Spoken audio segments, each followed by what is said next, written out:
So thank you very much for being here this afternoon. Very much welcome to the Hare Krishna temple. And is it working? Yeah, hopefully. And this is a very traditional gathering for in Amsterdam.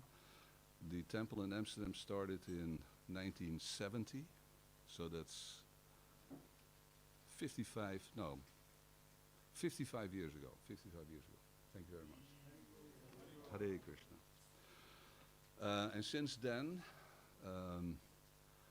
every Sunday afternoon in every Hare Krishna temple around the world, there is this Sunday program, a Sunday feast, because it's a joyous event.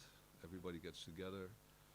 We talk about interesting philosophy. We talk about Krishna consciousness and all related subject matters. And after that, prasadam is served.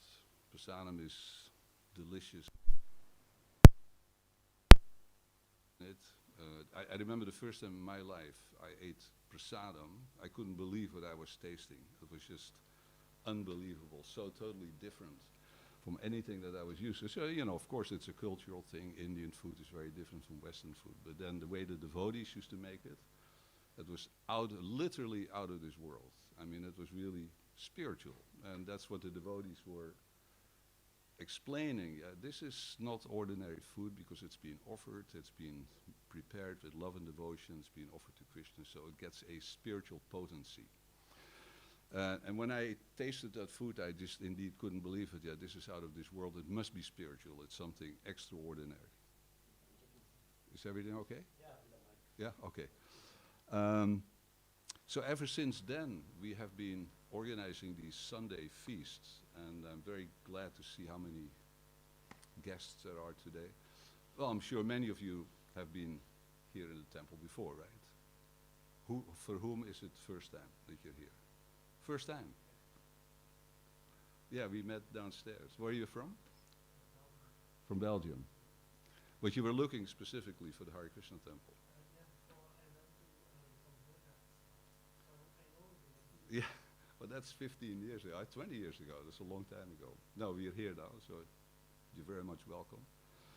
And this afternoon, I'd like to talk a little bit about the philosophy of Krishna consciousness, because this philosophy is really outstanding. In fact, for me, it was the main motivating factor to actually join this movement in 1971. And I was very much interested in Indian philosophy at that time. It was in the 60s, end of the 60s, the hippie movement, love and peace. The Beatles were meditating in India with the Maharishi, which was, in those days, it was unknown. Yeah, we sometimes heard about yogis and India and Hinduism and, all kinds of strange pictures of all kinds of creatures with looking like an elephant or four-headed or all kind of appearing very mythological and strange. So we didn't know anything about Hinduism, really. And certainly not Vaishnava, Krishna conscious philosophy. But then in the 60s, there was this wave. Gurus were coming over from India, especially here in Amsterdam. Amsterdam was in those days, it was called the Magic Center. Magic City. It was like in the United States you had San Francisco. That was the center of the flower power and the hippie movement, spiritual, all kinds of spirituality. And Amsterdam was the European counterpart. So if you're in America, you go to San Francisco if you're a hippie. If you're in Europe, you go to Amsterdam if you're hippie, and if you're looking for, whatever, love, spirituality, enlightenment, or any of these things. But nobody really knew exactly what it meant and what the meaning was of this Indian culture and its influence. And I didn't realize that until I met the devotees, came to the temple, and started listening to some lectures and explanation on the philosophy of Vaishnavism. And even though I had read books about Indian philosophy, notably from Vivekananda Swami, he was a very famous guru at that time, But it was very hard to understand in one sense because, Vivekananda was very philosophical, very intellectual, made a lot of sense. But there was always something that was missing. According to, in those days, and Vivekananda, he was a Mayavadi, and I'll come back to that in a moment, what it means. A Mayavadi means an impersonalist. So they believe that God exists, but he's impersonal. He's a state of energy, sometimes called the white light, or the shining light, or Brahman. There's many words for it, but it's always impersonal and a state of energy. And for Westerners, in a way that was attractive, because we were used to monotheistic religion, God a person, usually an old man with a beard, looking maybe a little tired, having been busy creating the universe all the time and things going wrong all the time. Human beings on planet Earth, misbehaving like crazy and eating from forbidden fruit and doing all kinds of stuff that is not according to God's plan. So he's an old man, and it all looks very simplistic. So the idea that there is a God, yes, God is there, but it's an impersonal energy, it's a force. That sounds kind of mystifying. It sounds kind of scientific, almost intellectually interesting. Energy. So the whole universe is energy. And we're all part of this energy, and the goal of life is to, according to this Mayavadi philosophy, that in the end we merge with God and lose our identity and become enlightened, and we merge into this ocean of light. So that kind of sounds very attractive. When you start digging deeper into it, you run into a few problems. Because what the Mayavadis, and most of the gurus that were coming from India in those days were Mayavadis. They were followers of Shankara, and I'll again come back to that in a moment. What they never could explain that, okay, God exists, so that's good news. So it's not just a totally nihilistic, atheistic world that you get born and then you live, you die, and that's it forever. So you live for a few seconds from a cosmological point of view, and then you're gone forever. So this was more promising because it's okay, God exists, so there's life beyond death. According to the Mayavadis, life is basically, the soul is eternal, so there's reincarnation. We exist forever. So that's very interesting, that's kind of liberating as well. So knowing that death is not the end of everything. But there's one thing that they couldn't explain, that if God exists, why am I here? And if in the end I am God, because that was the bottom line. It's not just that God exists, you are God. You've just forgotten about it. So that was interesting, that was new. Never heard that before. In Christianity they don't say that you're God, you're the fallen soul, humble servant, and so on. So here is this philosophy saying that actually you're God, you've just forgotten about it. And once you come back to remembering it, you become purified, you become enlightened, and all of a sudden you realize actually that all of this was just a dream that never really existed. But right now, and that was my point, and was my doubt about this philosophy, I'm in this dream, and I really can't get out. I mean, okay, it's a dream, this is all an illusion, but I don't like it very much. I suffer, grow old, problems in life, difficulty, struggle. If you work hard, things go wrong, people die, your friends die, and then eventually you're going to die and grow old. So if this is all a dream, why can't I just get out of the dream? After all, you're telling me I'm God. So if I'm God, then I should have the instant power just by snapping my finger to get out of this crazy dream, which I don't like in the first place. No, well, it's a little bit more complicated than that. Okay, what's the complication? I'm God, so why am I here? They could never explain it. They were always hiding that, well, it's hard to understand. It's, and then you come a little bit back to the Christian thing, that the path of God, the actions of God are incomprehensible. You cannot understand it. You just have to surrender to it. And if you don't understand why we're here and why there is evil and why there is suffering, you just have to accept it, and then in the end everything will be fine. But that's not an explanation. And that's the thing that bothered me the most. And what I found when I first really talked to devotees, the Vaishnavas, not the Mayavadis, although they come from the same tradition, the Vedanta tradition, this Hindu religion is based on Vedanta philosophy. It's the oldest philosophy on this planet. And Vedanta has branched out into different schools. But the main schools are the Mayavadi school that I just talked about. They interpret Vedanta in an impersonal way. They say that you're God and God is an impersonal energy. And then there is the Vaishnava school of Vedanta. And they have a very different point of view. Their point of view is that, yes, God exists. Yes, God is pure energy. But he's more than that. He's also a person. And yes, you're part of that energy. You're qualitatively the same as God. You're pure spiritual energy. But there is a huge difference in quantity. And quantity is important because quantity, as some philosophers would say, becomes a quality in its own right. There's a big difference between a drop of water from the ocean versus the ocean itself in its totality. So to think because you're the drop, therefore you are the ocean, that's kind of presumptuous. It's a little arrogant. In fact, it's stupid because it's wrong. You're the drop.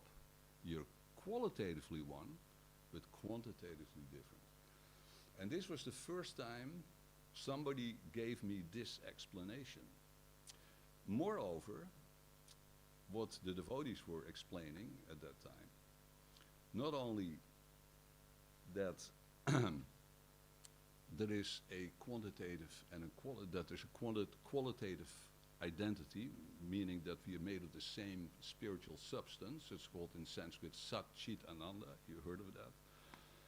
Sat means eternal existent, Chit means full knowledge, and Ananda means unlimited bliss. So the spiritual energy, Krishna, is pure, unlimited Sat Chit Ananda. And we are a spark of that. So therefore we are also Sat Chit Ananda. But because of the quantitative difference, there is a hierarchy. There is a hierarchy. One is the boss, and one is the servant.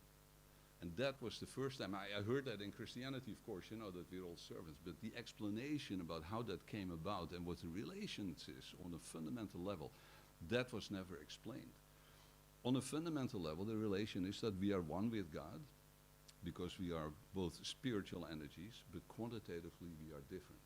Now, in this philosophy, this is called Achintya Bheda Abheda Tattva. And this is something that, as I found out later when I started studying more the Vedanta philosophy and all of its aspects, this is truly a magical, mysterious explanation. You know what Achintya Bheda Abheda Tattva is. Bheda Abheda means that God is simultaneously one with and different from his energies. And that simultaneous oneness and difference is actually achintya, meaning it's inconceivable. It's beyond the capability of the human mind to understand how something can simultaneously be one and many. In fact, according to the laws of logic, this is impossible. You know, there are three laws of logic. The law of identity, the law of contradiction, and the law of excluded middle. Law of identity states that A equals A, very simple. The law of contradiction states that A is not B, also very simple. And then the law of excluded middle states that A exists or B exists, but there's nothing in between existence and non-existence. Things either exist or they don't exist, but there's nothing in between. You can't halfway exist, or 3/4 of the way exist, or 1/4 of the way exist. Either you exist or you don't exist at all. It's black and white, just like that. According to the law of contradiction, Achintya Bheda Abheda Tattva shouldn't really be possible. Because, according to the law of contradiction, something cannot be A and B simultaneously, or something cannot be one and divided simultaneously. But this is exactly what is happening on the level of Achintya Bheda Abheda Tattva. It is simultaneously one and simultaneously different, apparently being illogical because it contradicts the laws of logic. But here comes the brilliance, the genius of Chaitanya Mahaprabhu, who first was the one who formulated this principle of Achintya Bheda Abheda Tattva. He said it's not illogical, it's supra-logical. And why is it supra-logical? Because logic, in the end, is derived from our experiences. We experience things, and then, we see that things exist. Here is a microphone standard, here is a microphone. This is 1, this is 2, this is 3, all kinds of objects. We see all the differences. But at the same time, we see also that many things are one. They are connected. They cannot be separated. I'll give you a simple example of that. Take a cube of sugar. Sugar is white and sweet, right? But salt is also white and sweet. Now the question is, you doing okay? Yeah, because everything equals All right. So if the question is the salt, the salty taste, it's a quality, and then you have a substance, which is the salt itself. Now, is the quality of saltiness, is that one with the substance underlying it, the salt itself, or is it different? Now, this question cannot be answered, because if it's one, that means that all white things would have to be salty, but we know there is sugar, which is also white, and it's not salty, it's sweet. Okay, so it cannot be one, but yet it is connected. We never see saltiness just floating in space. Saltiness is always connected to a substance, something that carries the salt. So it must be connected, must be one. Yet it cannot be totally one, as I just explained, because then sugar would also be, being white would also have to be salty. But it cannot be separated either, because as I said, you never see saltiness or sweetness just floating around somewhere in space, disconnected to any substance. So here is a very simple example of something that we experience in everyday life. We never even think about it, the relation between salt and its substance, or the sugar and its substance. We just eat it, or we just take it for granted. And this is why Achintya Bheda Bheda Tattva is supralogical, not illogical. Supralogical means that we experience it, but yet on the level of strict logic we cannot fully explain it, because there is a logical contradiction included in that experience.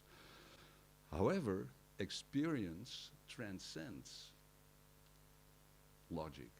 Logic is derived from experience. Only because we experience things, because we have fundamental experiences of life, we have sensations.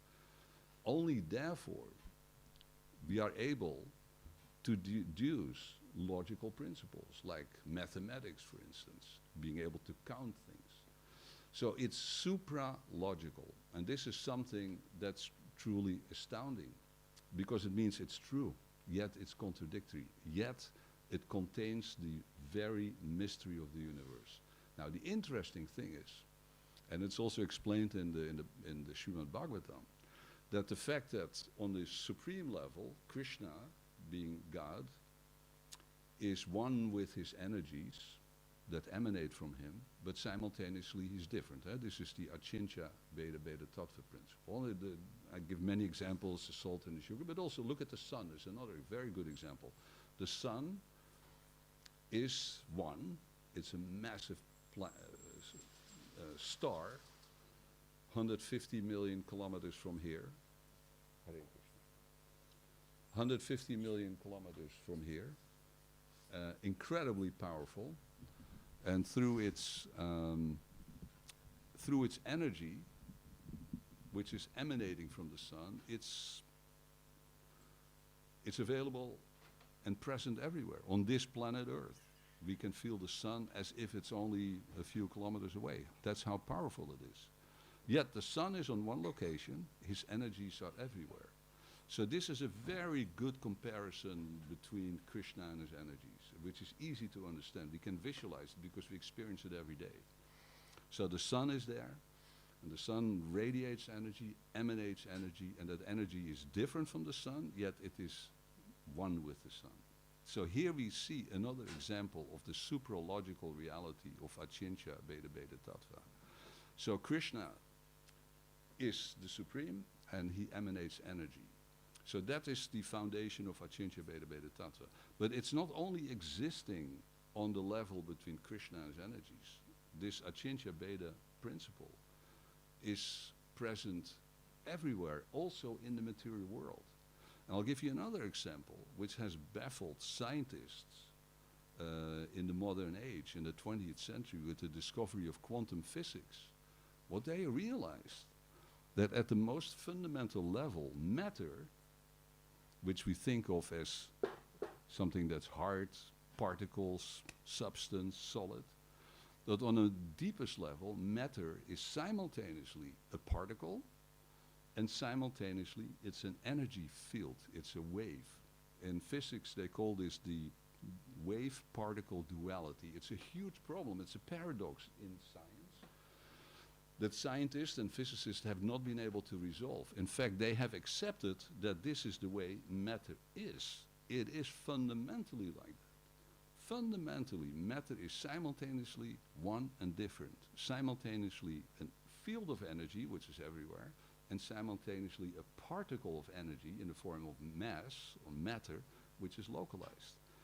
So this discovery puts the whole Achincha Beta Beta philosophy on a completely different level, because now it has scientifically been proven.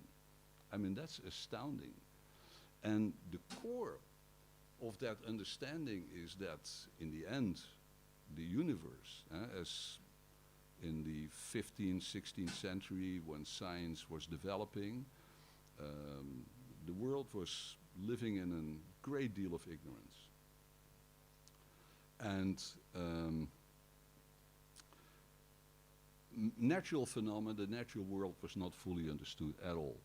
They didn't understand in those days gravity. Even the shape of the earth was uncertain. Many people thought it was flat. They certainly thought that the earth was the center of the universe, and that only happened in the 16th century through Galilei, that he discovered that this was not the case. So people very, very ignorant in those days. Then science came along.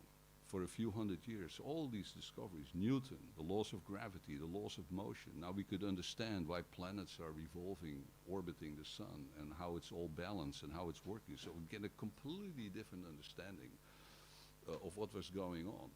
So actually, through science, and this is the general understanding, that for the following few hundred years, after 1500, that's when the scientific revolution more or less started, science was able to make the world that appeared to be mystical and ruled by all kinds of inconceivable things, they turned that mystical world into something that became the natural world, and that was understandable. So they made the mystical normal.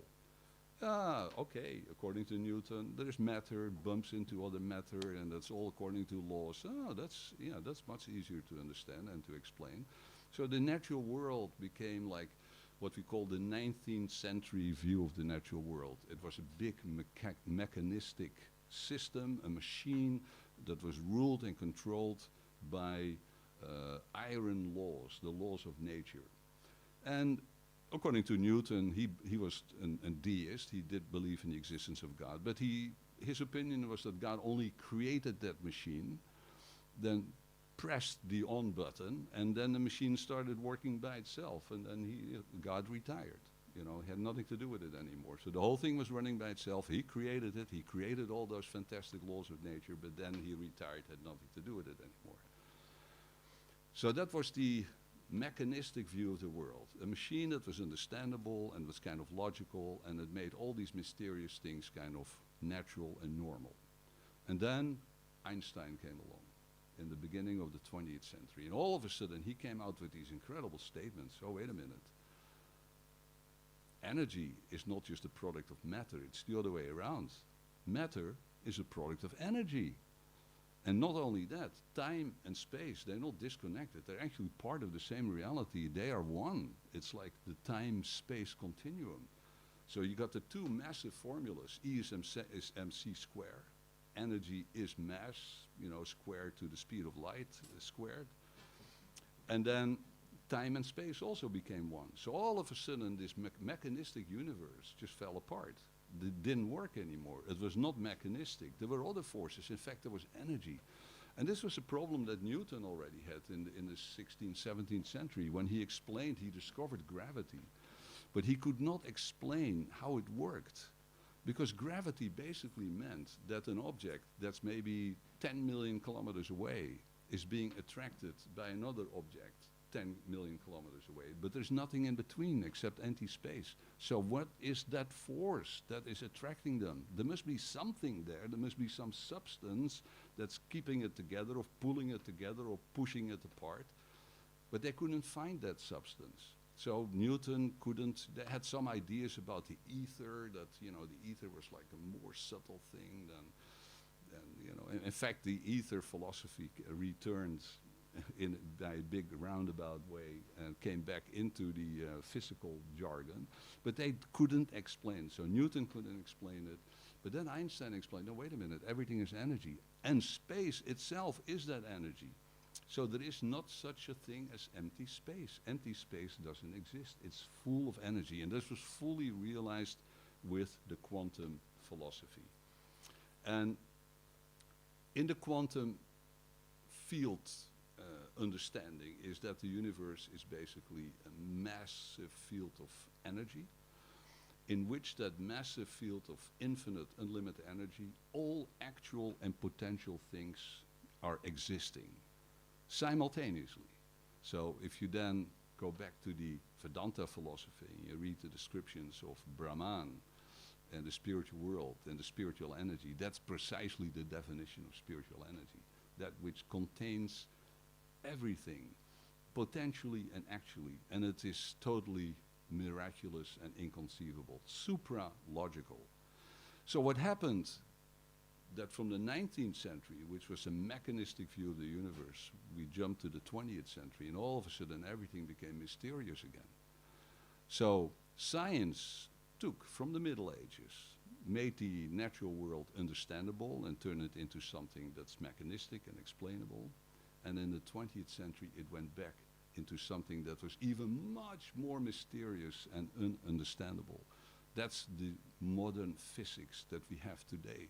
Relativity, quantum physics, and now, and I've written a book about this, the big discovery, they discovered not only that this quantum field exists, full of energy, but the quantum field is intelligent.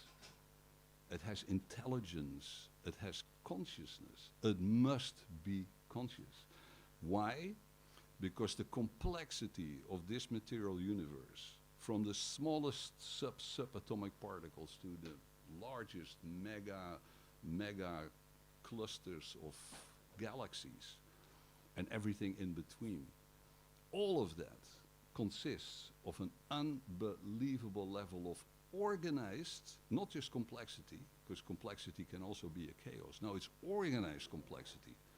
Just like this microphone, it's organized complexity. It's a very complicated thing. I couldn't just put it together. I understand in principle how it works, but I couldn't put together. It's too complex, but it works, right? Tap it, speak on it, it works. So complexity that's organized and works. Now, this microphone, compared to the complexity of, let's say, even the human body, you know how many cells we have in this body? Take a guess. 80 trillion. Not 80 billion, no, 1,000 times 80 billions, 80 trillion. In our brain, we have 100 billion neurons, brain cells. Every cell contains DNA. The DNA molecule was discovered in 1953. The DNA molecule is totally mysterious, and they discovered that it's incredibly complex, organized complexity, but in fact identical to a computer code. But an incredibly complex computer code. And we have in our body 80 trillion of those DNA molecules. Every DNA molecule is more complex than the whole city of Amsterdam. Can you imagine that level of complexity where everything works, at least, you know, to a certain point? I mean, you know, sometimes things don't work. But even that is part of the incredible complexity, organized complexity that exists in this universe. So when you go back to the very foundations in physics and cosmology, to the very foundations of this universe, then, first of all, according to science nowadays, we estimate it's about 13.7 billion years ago that the universe was actually created, which is another interesting point. It's not eternal. This universe, it's been scientifically established. It's impossible for it to be eternal. Just alone the fact that there is gravity. You know, gravity is a force that pulls only in one direction, that contracts. So even Einstein discovered it, because Einstein in the 1920s, he was of the opinion that the universe was eternal. He thought that was the most logical explanation. It was changing, but the foundation of it was eternal. It was not actually created. But then he thought to himself, but wait a minute, I discovered gravity, or Newton discovered gravity, and I gave it a new twist. It's called general relativity, which is a new interpretation of what gravity actually meant. But according to gravity, everything is being pulled in one direction. So that means that this universe cannot be eternal, because eventually the whole thing will implode into a single point. So he came to this realization. So he then said, well, there must be another force, an expansion force, and which later scientists discovered really did exist, became to known as dark energy. And scientists discovered that actually there are two forces. There is the gravitational pull that's pulling things together, and then there is the dark energy force, which is pushing it apart. Now, in this whole understanding emerged the realization that the universe was created, had to have a beginning point, because they discovered through this dark energy that the universe was in fact expanding, and the expansion is accelerating. That's totally unbelievable and mystical and hard to understand and inconceivable. It's achintya, as I said in the beginning. Krishna is achintya. So his creations and his energies are also achintya. We are also part of that achintya energy. So to have the knowledge that the universe had a beginning, and in fact there was a priest. He was a contemporary of Einstein, a Belgian priest, Lemaitre, and he was the one who came up with the idea that maybe the whole universe came out of a single atom. He called this the primordial atom. And in the beginning, everybody, it's just that, he's a priest, can't take him too serious because, we're talking about physics, and he's a theologian, so what does he understand about physics? But he understood a lot about physics because he turned out to be right. And in fact, he was trying to convince Einstein, no, this idea of this eternal universe that's unchanging, and no, is wrong. Actually, the universe had a beginning point. It must have had a beginning point. And that beginning point, according to Lemaitre, was this primordial atom. So then a few years later, there was a scientist called Hubble. And we know the name Hubble because there is this telescope floating out there in space, which is named after him, because he was a great scientist. What he discovered in 1927 is that the universe was indeed expanding. And that the expansion, later on it was discovered that the expansion was accelerating. So if something is expanding, that means if you go back in time, it came from a smaller place. And if you go back in time enough, it came back from a place where it all started, a single point called the singularity. So it's now being calculated that the singularity existed prior to what they call the Big Bang, the expansion of the universe. And that singularity was a single point, an infinitesimal small point in which an infinite amount of mass and an infinite amount of energy and an infinite amount of temperature was concentrated in this infinitesimally small point. So this is, again, totally achintya, inconceivable, right? So scientists are getting closer and closer to achintya because at a certain point, everything turns into kind of inconceivable. So they said this one point was the beginning point of the universe. But not only that, the forces that control the universe, and there are only 4 of them, gravity, we already mentioned, is electromagnetism, and then there's a strong and a weak nuclear force. These are the 4 forces that rule everything in the universe. And what they found out, that these forces, they have the exact values in relationship to one another, so that anything could exist at all. And if these values only differ a percentage of a percentage from one another, an atom couldn't exist, a molecule couldn't exist, a galaxy couldn't exist, a sun couldn't exist, life, biological life couldn't exist, nothing could exist. The only way that it can exist is because these four forces is what they are called fine-tuned. Our universe turned out that this incredible level of organized complexity that we are talking about, the 80 trillion cells, the 100 billion euros, and every atom being, of every cell containing a complex DNA, all this level of complexity did not come about by accident. The level of complexity was controlled by information and in the end intelligence, because the only source of information can be intelligent. The only thing that has the ability to create information is consciousness. So this discovery that the universe is fine-tuned, and that the only way that this fine-tuning could have existed, that it was created at a certain point, and that the fine-tuning had to be right from the first billionth of a billionth of a billionth of a second. And I'm talking about crazy numbers here all the time. I'm not making them up. So these are numbers that have been calculated by scientists, and they've been tested and tested and tested. And they are true, they work. And they discovered that these forces had to exist within the first trillionth of a second, and they had to be exactly right. Now, mathematicians have calculated, what is the possibility? Couldn't that have happened by chance? No. Totally impossible. According to probabilistic mathematics, if something is more improbable than 10 to the power 50, then it turns from improbable into impossible. The improbability that we're talking about here is 10 to the power 10 to the power 123.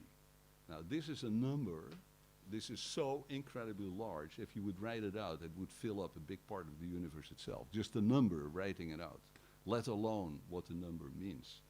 This is totally beyond the 10 to the point 50. This is 10 to the power 10 to the power 123. It's an indescribable, we can, through this kind of exponential notation, you can kind of make it visible. But if you were to write it out, it's totally impossible. So chance could not have been the source of this fine-tuned universe. The only explanation, therefore, is that it was created by an intelligent force, an intelligent being, God. So, coming back to Lemaitre, when he discovered this, primordial atom, he was a Catholic priest, so the Pope was very happy when he heard about it. He said, yes, we won. So he thought, because, this debate about theism and atheism, especially after Darwin in the 19th century and Newton, all this mechanistic view of the universe.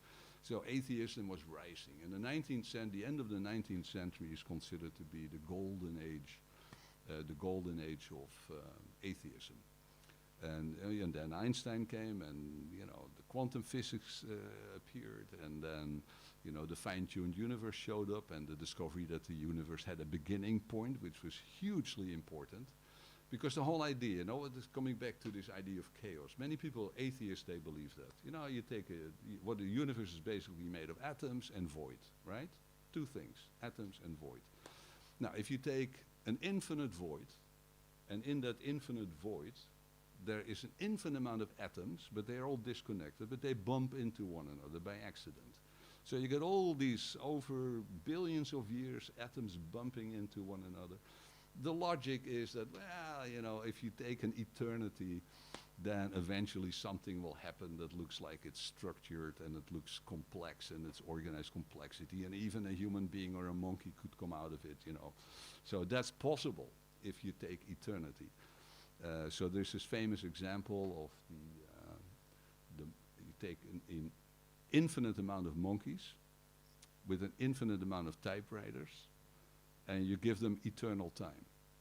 So if you do that, infinite amount of monkeys typing away for eternity, then eventually, by accident, they will write the full works of Shakespeare. Sounds logical, right? They tested it with computer simulations. Impossible. The complexity is such that even if every atom in the universe were a monkey typing away, and every the illustration, the picture is kind of funny. You know, monkeys behind typewriters, cosmic monkeys with cosmic typewriters typing away for eternity. But nothing would come out of it. It takes something else. It takes consciousness. And so the idea that chaos could be a force that would have created this universe if you give it eternity is impossible. But now on top of that, it's not eternal. It's not even eternal. You know, if you look at the complexity of living beings or DNA or any other things that we find complex in this universe, and you go back 13.7 billion years, you think, well, it's a long time. A lot can happen in 13.7 billion years. No, it's nothing.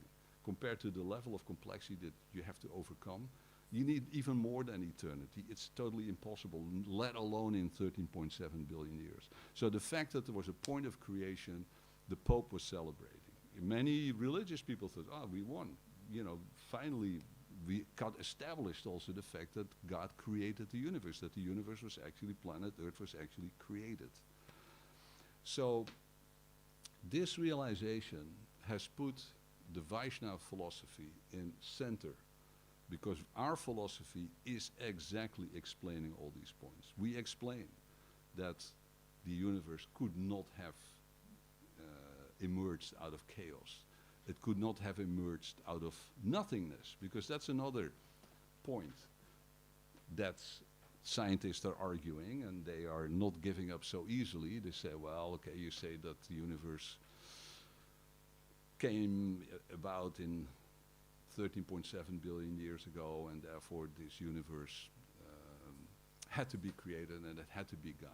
But we're not giving up so quickly, because maybe this is not the only universe. Maybe this is not the only Big Bang. Maybe there is a multiverse. And this is now the official defense that atheists are using against the notion that the universe was created by a supremely powerful and intelligent being.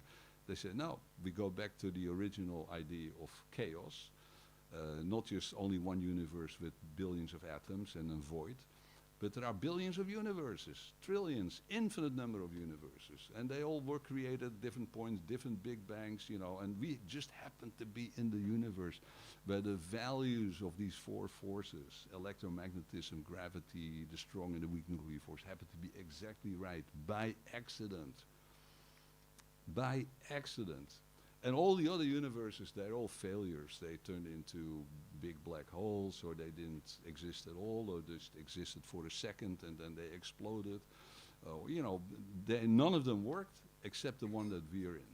And not only did it work, it was able to generate living life, living entities by accident, according to evolution, according to Darwin, which is of course another theory that states that the complexity of living organisms came about by accident, through chaos, through trial and error, through what they call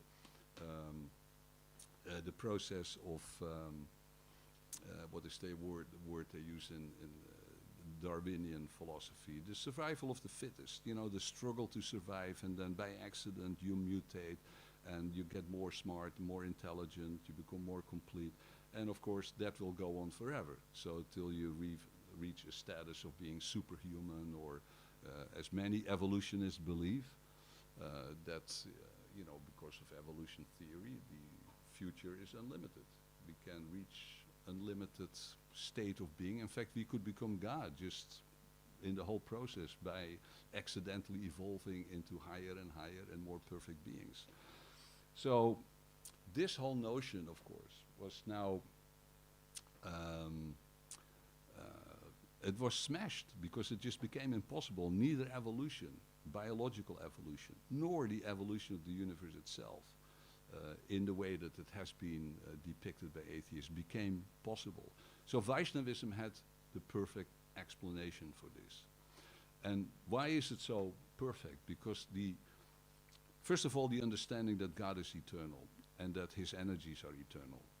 Now, to us Vaishnavas, that seems very logical, because if you're part of God, then you have, as I said in the beginning, we have the same qualities. But in Christianity, for instance, that was not so logical. According to Christians, God created the universe out of nothing, created the earth out of nothing. And only he existed before that. So then, in Christian theology, this whole discussion came about. So why then, what is the position of Jesus? Is he God? Only the Son of God? And there was a huge dispute. You may have heard of the Nicene Concilium that took place in 325 after Christ. And this was organized by Emperor Constantine because he had just turned Christian. He embraced Christianity as the state religion for the Roman Empire. So, the Christians, they were celebrating. Wow, finally, after all this persecution, being eaten by lions and being torched and tortured and prosecuted. And of course it was terrible, what the Romans were doing. But so then Constantine saw the light and he became Christian. But there was a big problem in Christianity, is because there's the theory of the Trinity, that God is not just one God. No, it's God, the Son, the Father, and the Holy Spirit. So, but there was another philosopher called Arius, and he disagreed with that. So the whole of Christianity was being split between Arius considered himself, he was a priest and a theologian, but he said God must be one. And therefore everything that emanates from God is subordinate to God. So Jesus is also an emanation from God, so he is not God, he's different from God. So he was actually, from a philosophical point of view, he was right. Because, we also accept in Vaishnava philosophy, even Krishna himself can expand himself. These are plenary expansions, and they are identical to him, but they're not totally identical to him. There is always a hierarchy. And the supreme being is the topmost point in that hierarchical structure. So everything below that is basically subordinate. That's what I mentioned in the beginning. We have a hierarchical relationship with God, according to the Mayavadis who say, no, we are all God. No, we are not. We are part of God's, quantitatively different.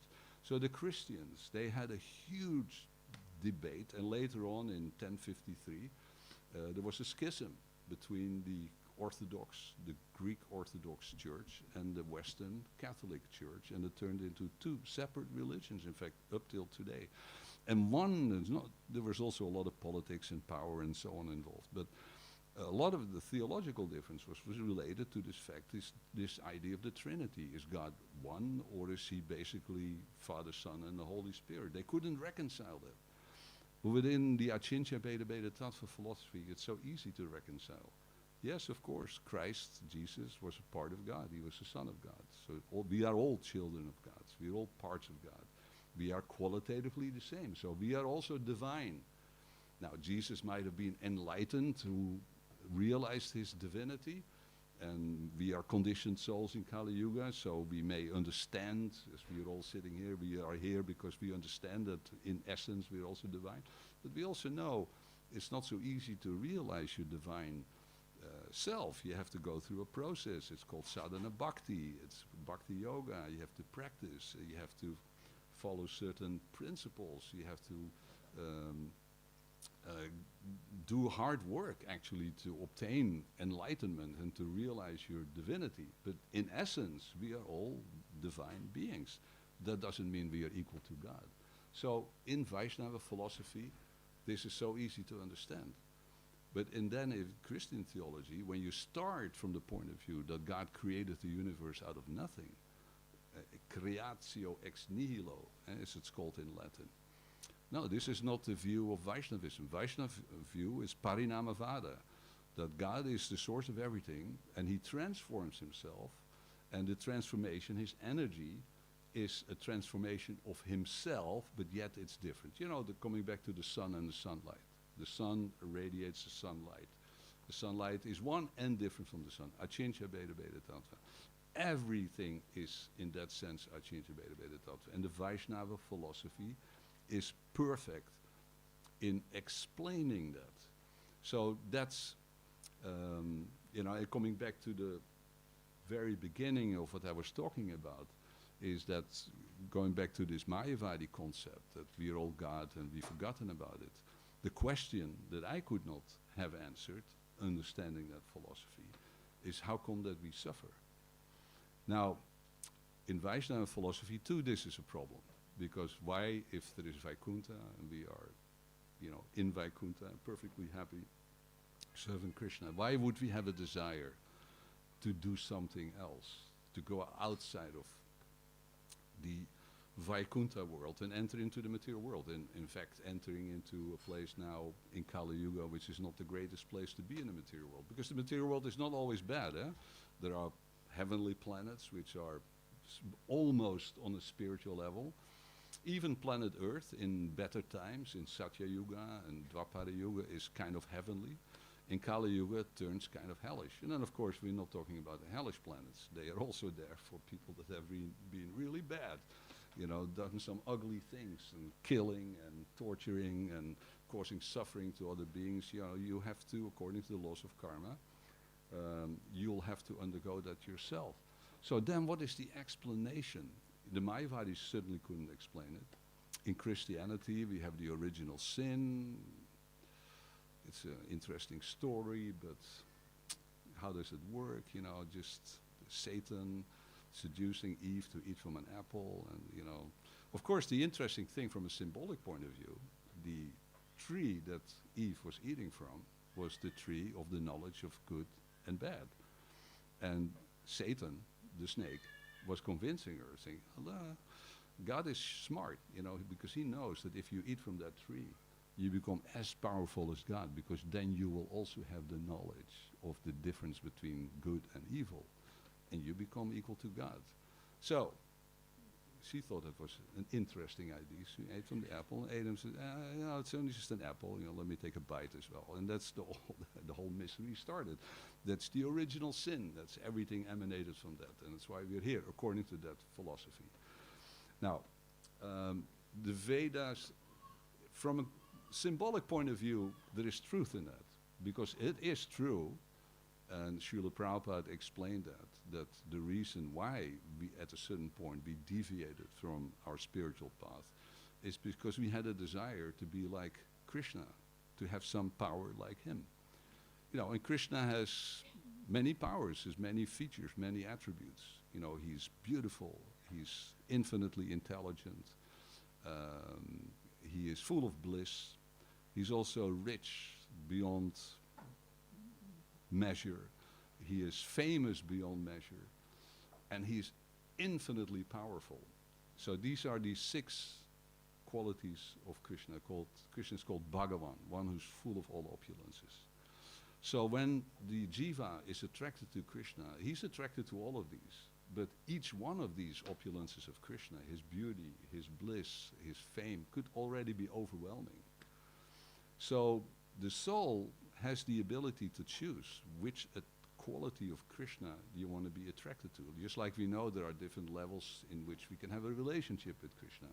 Shantarasa, Dasharasa, Sakyarasa, Madhuyarasa, Vatsalyarasa. So these are, because we are personal.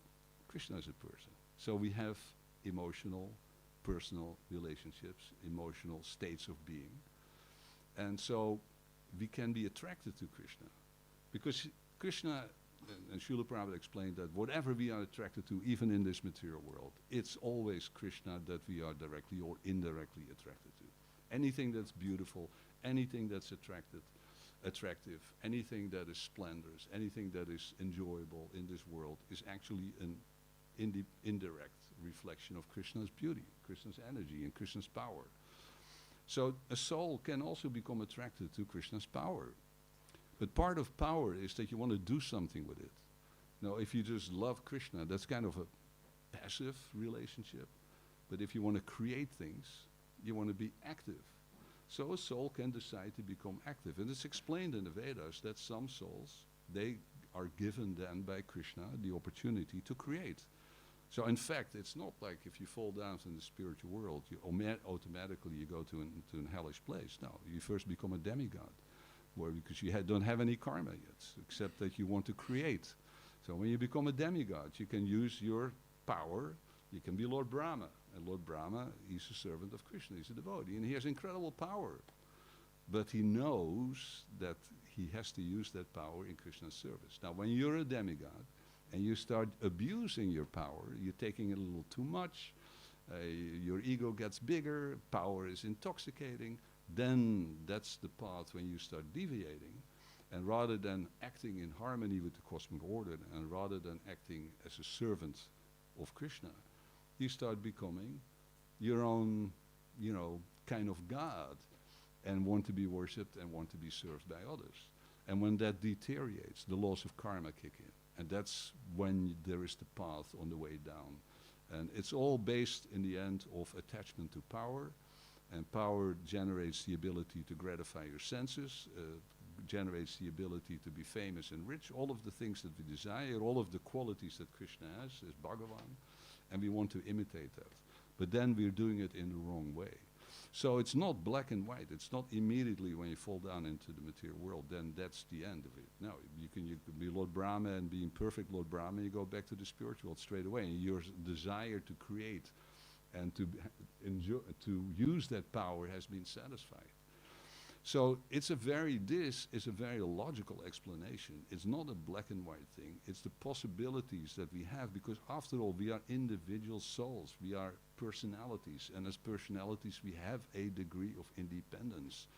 Without that independence, our soulness, our being, our personality-ness would be meaningless. We would just become an automaton, a robot. So to have experience and emotions, to have feelings of love and affection, and to have the ability to choose and to act and to create, these are all symptoms of a living being, a soul. Krishna is a soul, a living being. It's the infinite soul. So we have those same qualities, but in a very small, minute quantity. But the same features are there. And sometimes when we get attracted to some of these features, we lost sight of the other features, and a soul may fall down into the material world.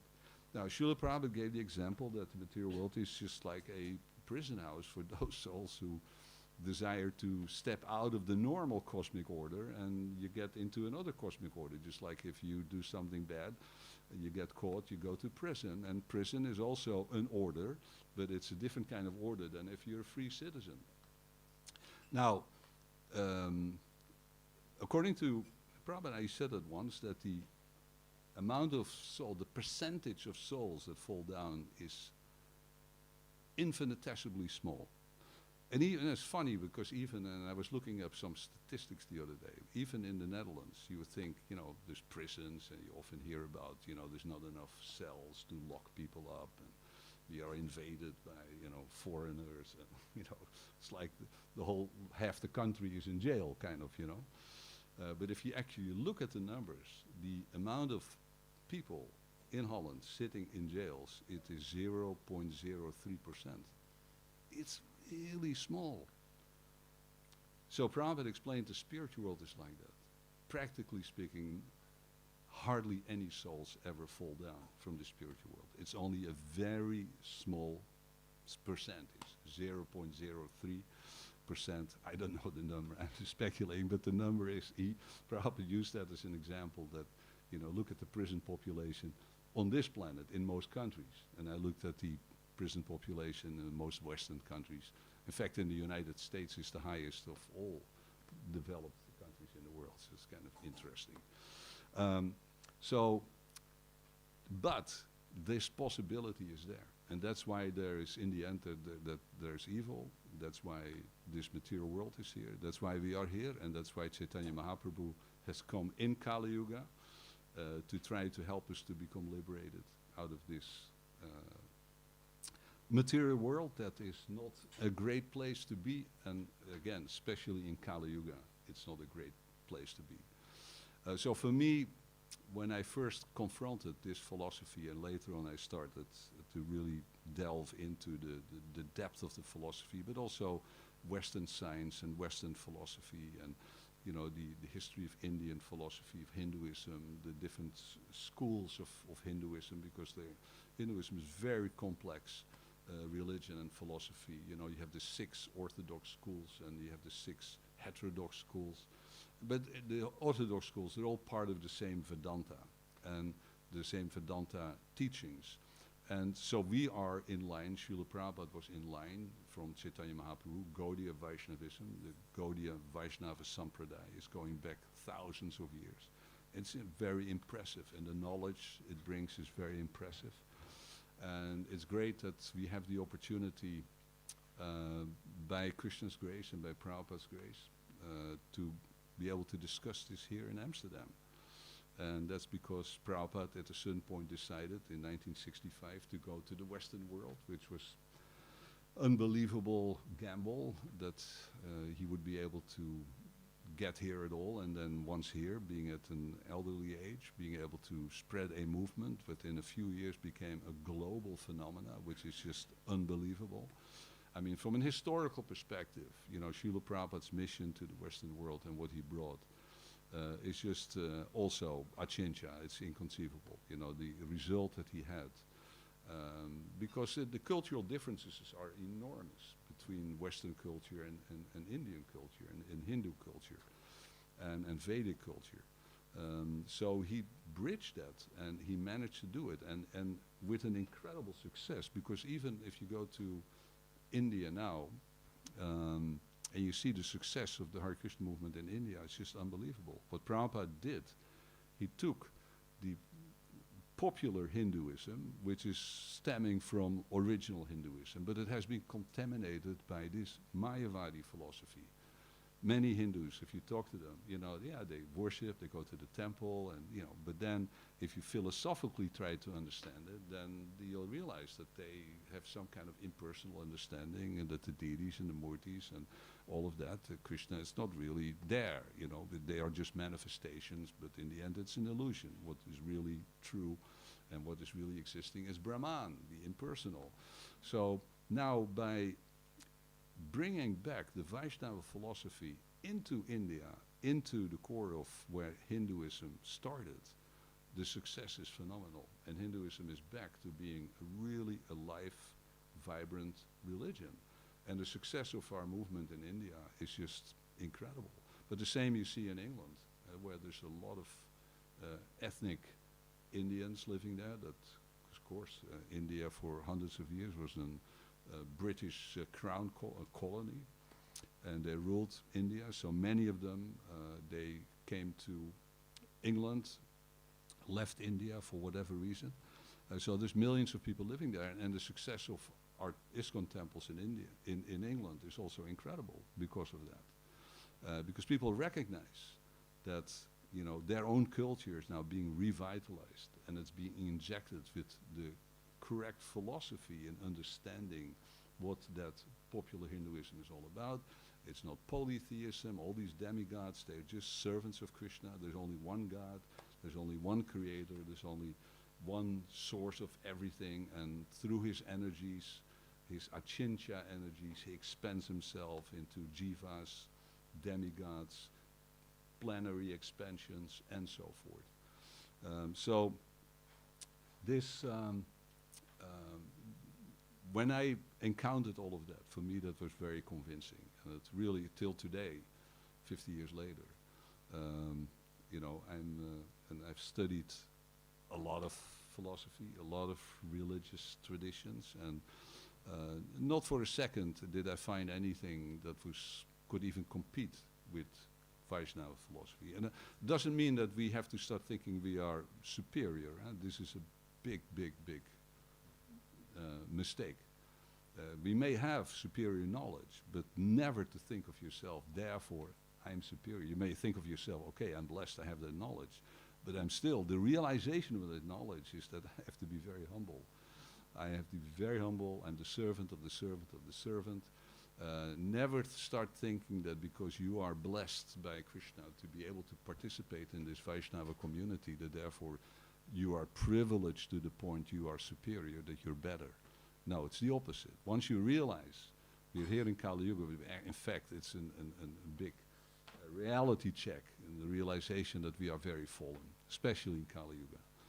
So it's wonderful to have this opportunity, especially because everything is so difficult in Kali Yuga. Chaitanya Mahaprabhu, who came as the Yuga avatar, doesn't happen every Kali Yuga, but he came 500 years ago in 1486. He descended and he gave us the Maha Mantra, which he said is the very easy path in this very difficult time, very troubled time, to still make advancement in spiritual life and possibly go back home, back to God, as Srila Prabhupada would always emphasize. Don't waste your time. Go back home, back to God in this life. So thank you very much. Hare Krishna. Is there any time for questions? Or did I go over time? I apologize. Okay. Hare Krishna. Nou, doe jij dat maar. Of iemand anders.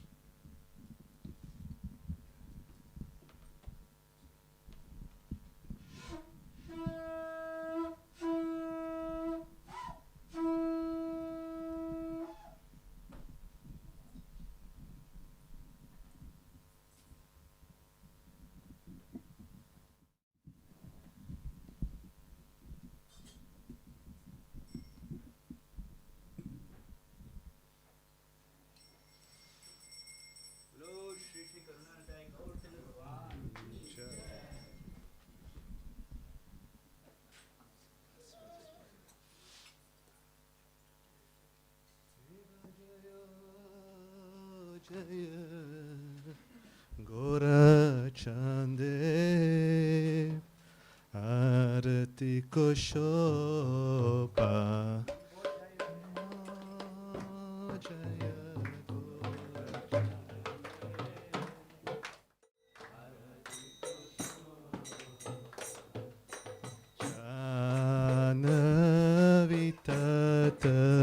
Janavitatavane Jakamanalopa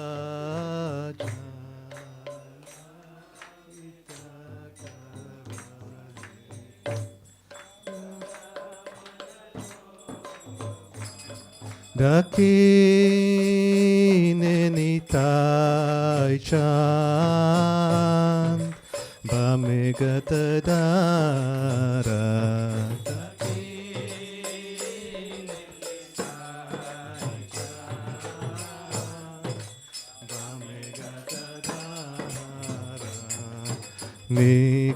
Nikateya Tvaitya Shrini Vasachatradara Nikateya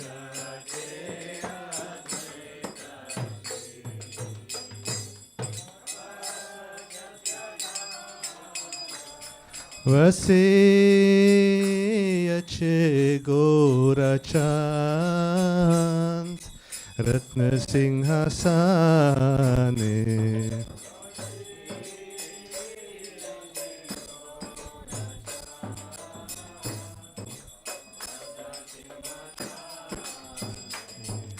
Aarti Korena Brahma Ati Devagane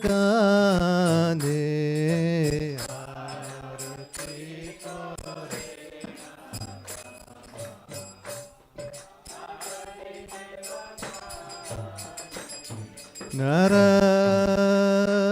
Narahari Adi Kori Chamaradulaya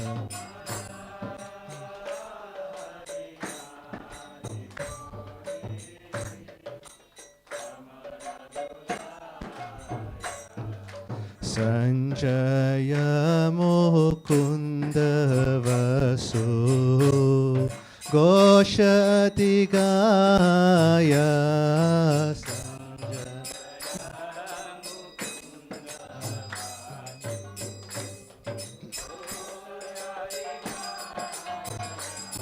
Shankara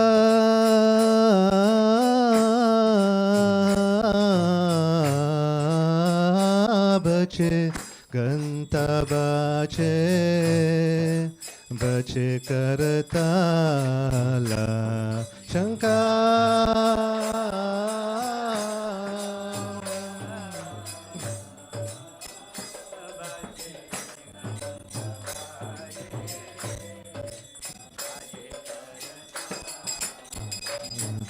Mathura mridanga pache paramarasala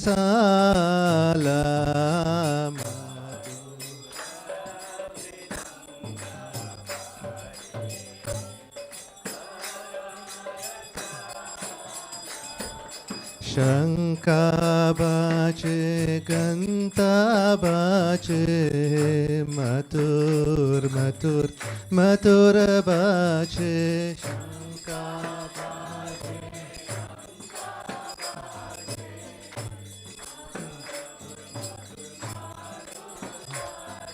Shanka bache ganta bache matur matur matur bache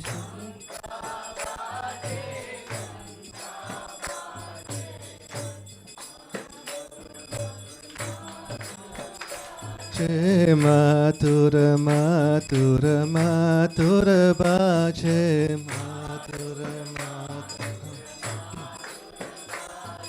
matur matur matur matur bache Nitai Gora Haribol, Haribol, Haribol, Nitai Gora Haribol, Nitai Gora Haribol,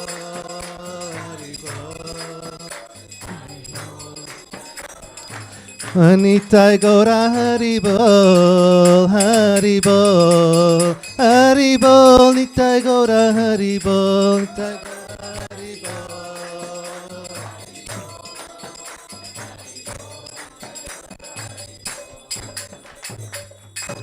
Baho koti chandra jini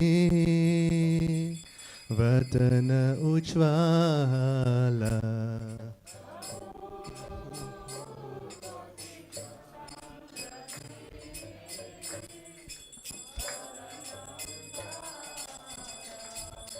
gala deshe banamala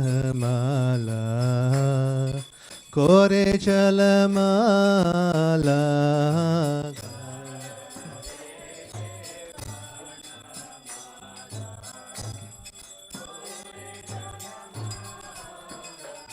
Shiva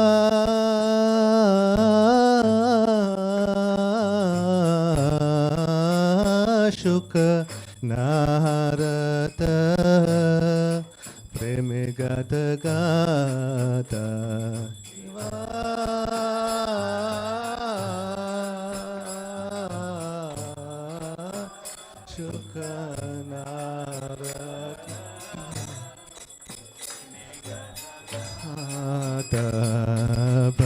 Bhakti vinota deke Gora rasampata Bhakti vinota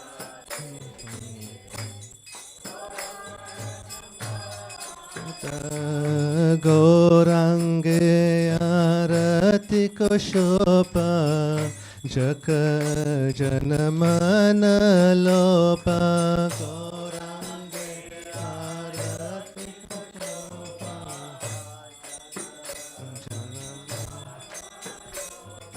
Gaurange Aarti Koshopa Jaka Janamana Lopa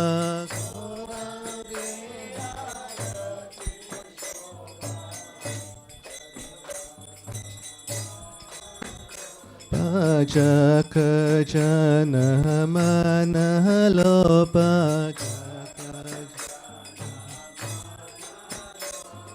Jaka Janamana Lopa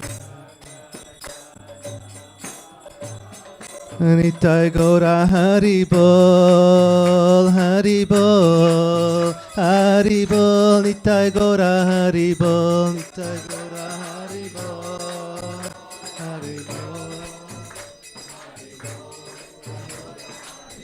Nitai Gaura Hari Bol, Hari Bol, Hari Bol, Nitai Gaura Hari Bol, Nitai Gaura Hari Bol.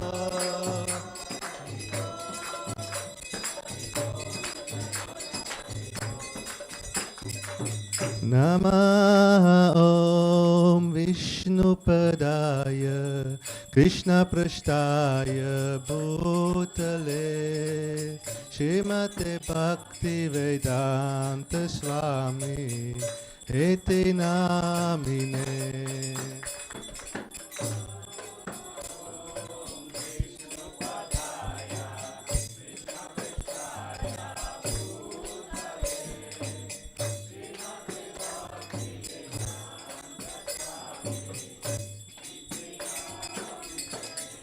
Namaste Saraswati Deve Gauravani Pracharine Nirvishesha Shunyavati Pashatya Deshatarine.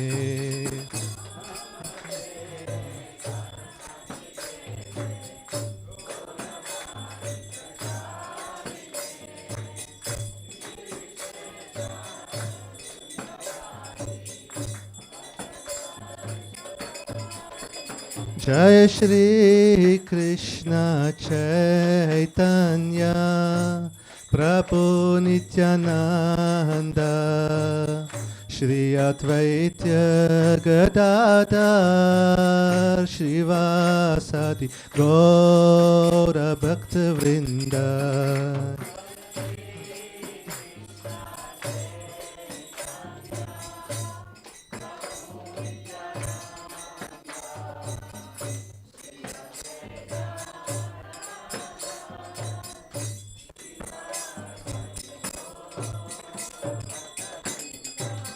Jai Shri Krishna Chaitanya Prabhu Nityananda Shri Advaita Gadadhar Shrivasati Gaura Bhakta Vrinda.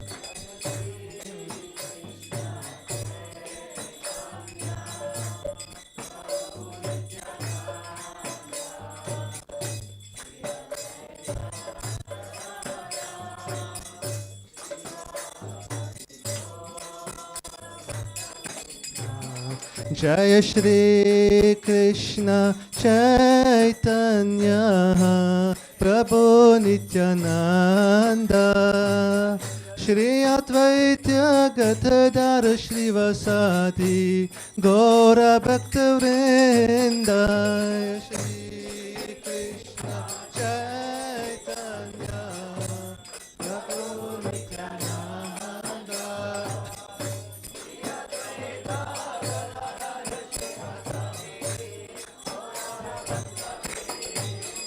Hare Krishna,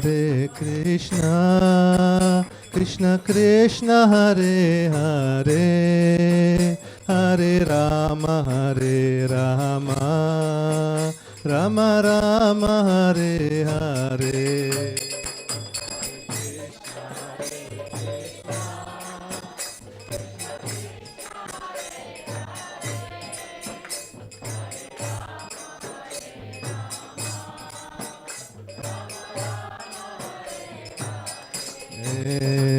Hare Krishna, Krishna Krishna, Hare Hare, Hare Rama, Rama Rama, Hare Hare.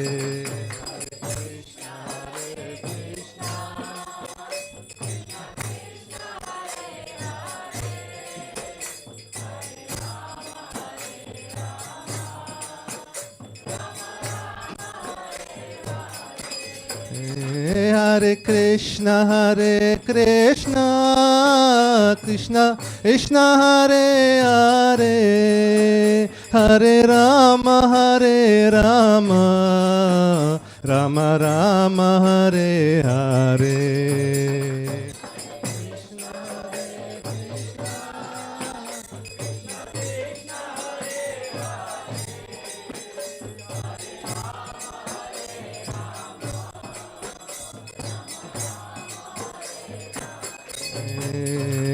Hare Krishna Krishna Krishna Hare Hare Hare Rama Rama Rama Hare Hare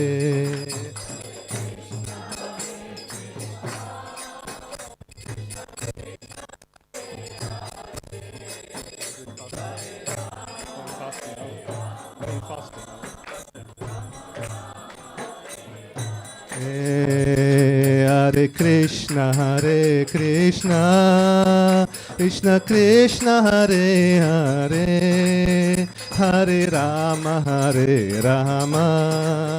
Rama Rama Hare Hare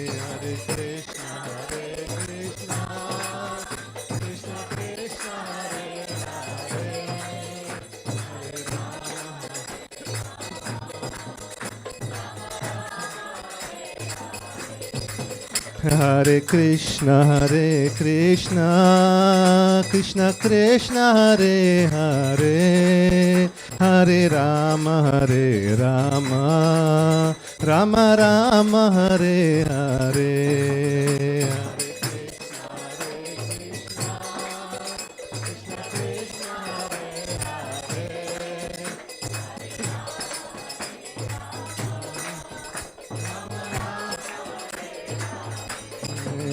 Hare Krishna Krishna Krishna Hare Hare Hare Rama Rama Rama Hare Hare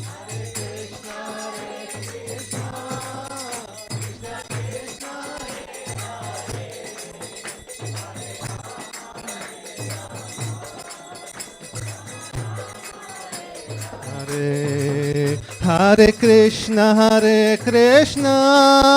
Krishna Krishna Hare Hare Hare Rama Rama Rama Hare Hare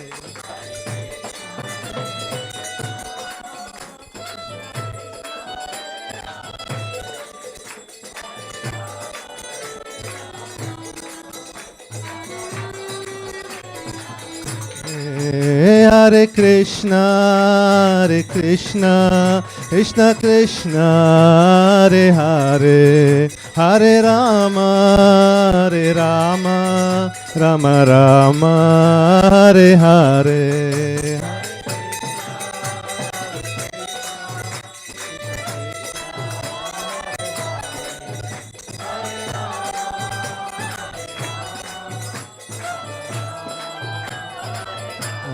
Hare Krishna Krishna Krishna Hare Hare Hare Rama Rama Rama Hare Hare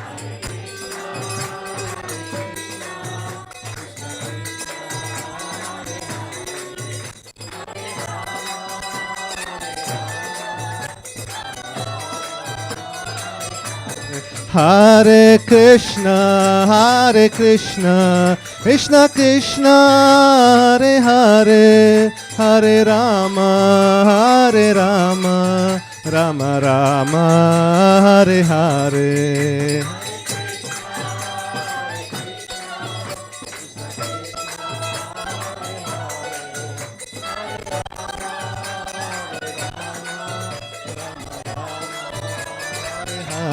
Hare Krishna Krishna Krishna Hare Hare Hare Rama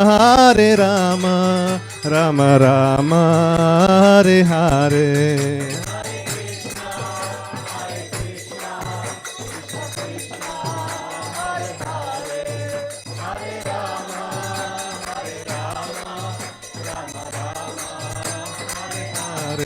Jaya Jaya Prabhupada, Prabhupada, Prabhupada, Jaya Jaya Prabhupada, Jaya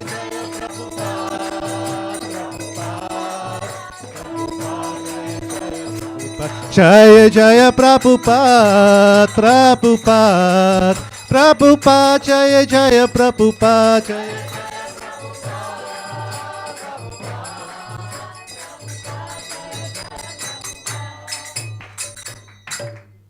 Jai Om Vishnu Pada Paramamsa Paribrajakatyara Astara Sati Srimad Bhaktivedanta Swami Srila Prabhupada Ki. Jai Om Vishnu Pada Paramamsa Paribrajakatyara Astara Sati Srimad Bhakti Siddhanta Saraswati Goswami Maharaj Ki. Ananta Goda Vaishnavinda Ki. Namatsarya Haridas Thakur Ki. Prem Sikho Sri Krishna Chaitanya Prabhu Nityananda Sri Advaita Gadadhar Sri Vasudeva Gaur Bhaktivinoda Ki. Sri Sri Radha Krishna Gopinath Shama Kunda Radha Kunda Giri Govardhana Ki. Haridas Thakur Ki. Bhaktivinoda Ki. Mayapur Dham Ki. Mathura Dham Ki. Samaveta Bhaktivinoda Ki.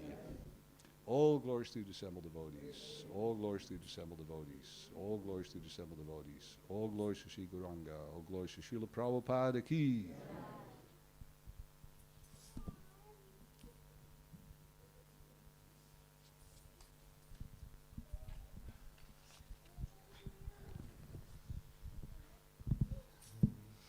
You want to sing? Yes, sing, please.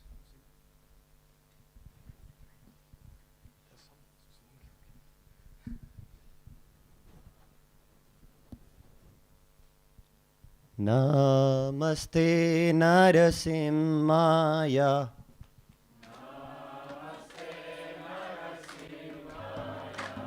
Prahlad Lanadayi.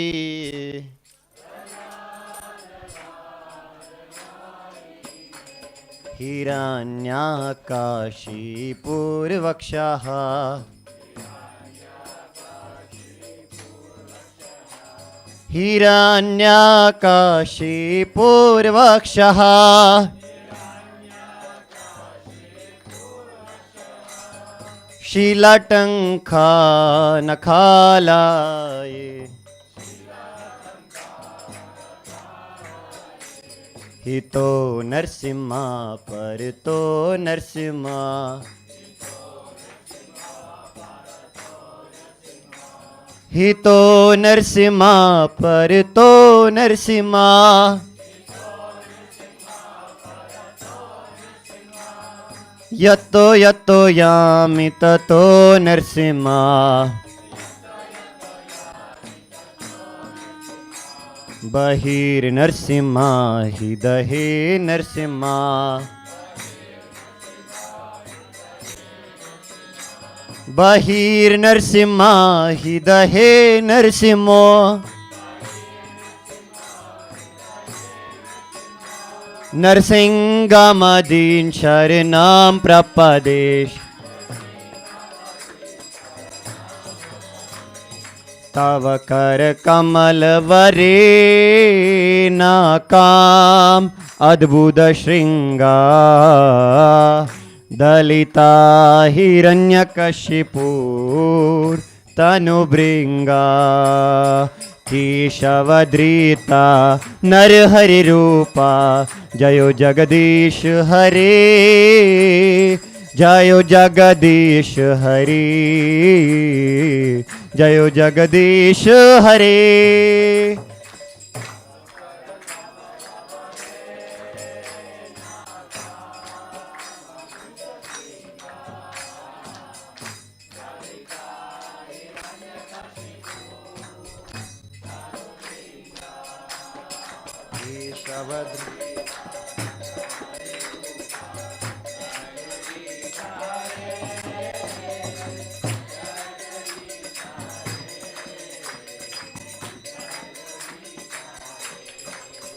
Jayo Keshavadrita Narhari Rupa.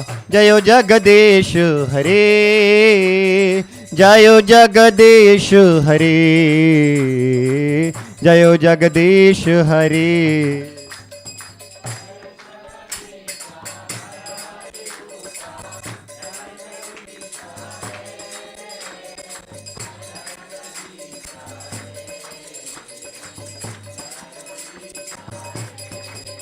जयो नरसिम्हा देव, जयो नरसिम्हा देव, जयो नरसिम्हा देव, जयो नरसिम्हा देव।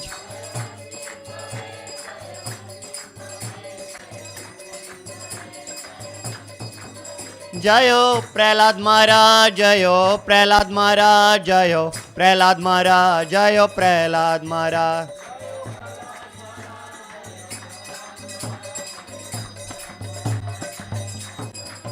जयो जयो प्रभुपाद, प्रभुपाद, प्रभुपाद, जयो जयो प्रभुपाद।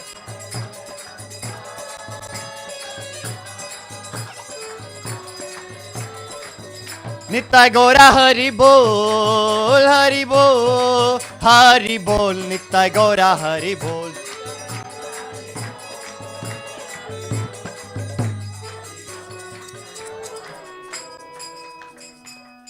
नरसिंह देव भगवान की, भक्त प्रहलाद की।